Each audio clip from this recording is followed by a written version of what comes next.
Hi, my name is Joanne Watson. I'm the mother of Dominic Watson.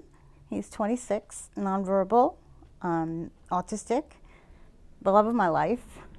In general, basically services are available to get if you're a fighter when they are actually children until they age out.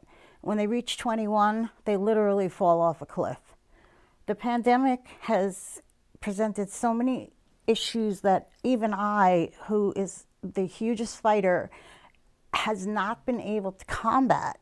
And it is so depressing because no matter how much you fight, no matter how many senators you call, no matter what you do, you have no voice.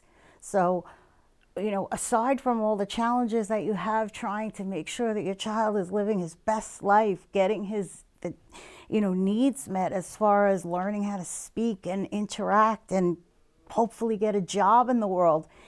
Besides all of that and worrying about what happens when you're gone, now in New York State, where we pay the highest taxes, we're invisible. And I speak for so many parents. So with COVID, Dominic was actually living in a residential facility 4 days a week.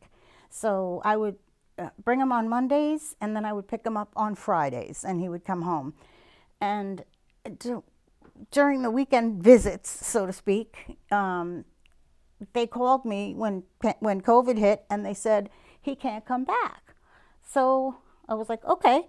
So then I didn't know what was going to transpire with these children and young men and women in the homes. But what happened was I said to myself, why am I even bothering having him at a 4-day sleepover when the services were so poor?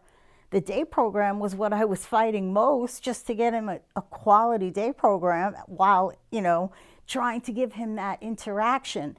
Literally only having him in residential for fear of what happens when I die. I don't want to send him there when he's 40 or 50.